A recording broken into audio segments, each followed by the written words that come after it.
The partition of Palestine in the 1940s was unjust and unfair to the Arabs. Before 1948, this area was a British territory called Palestine. In the late 1940s, only 30% of Palestine's population was Jewish, while 70% were Arabs. Out of the 16 sub-districts of Palestine, only one had a Jewish majority, while the other 15 had an Arab majority. And in every single sub-district, more land was owned by Arabs than by Jews. In 1947, the United Nations voted to support the partition of Palestine, splitting the British territory into two new states, a Jewish country and an Arab country. The Jewish state was offered 60% of the land, and the Arab state was offered 40% of the land. The Jewish population of Palestine, as well as Zionist organizations and leaders, supported this plan, and Western and European countries also supported the plan. Meanwhile, Arab organizations and leaders rejected this plan, and so did all the Muslim countries. Many people think that this was a very fair plan, and some people even think that it was unfair to the Jews and they didn't offer the Jews enough of the land. However, I think that this plan was very unfair to the Arabs. Because again, the Arabs were 70% of the population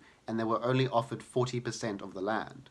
And a big proportion of the Jewish people living there were immigrants. In the 1930s, the majority of the Jews living in Palestine were born outside of Palestine, mostly in Europe. And in the 1920s, Jews were only 10% of Palestine's population, and by the 1940s they had grown to 30%, but then they were offered 60% of the land. I would think that if you're going to split the area in two and give the Jews a state, you should give them the areas where they were the majority, but many Arab majority areas were offered to the Jewish state.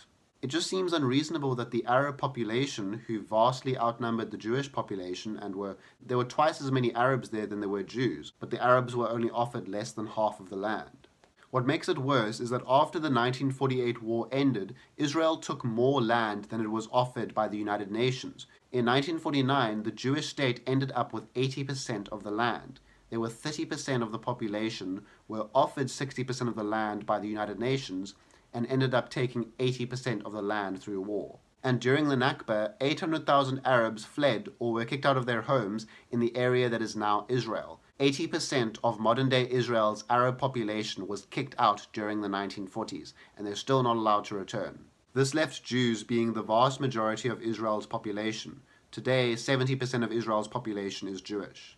So compare the three maps: the Jewish majority area of Palestine in the 1940s, the United Nations proposal to split the land into a smaller Arab state and a larger Jewish state, and then the result of the 1948 war, where the Jewish state ended up having 80% of the land that was previously part of British Palestine. 30% of the population, 60% of the land offered, 80% of the land taken.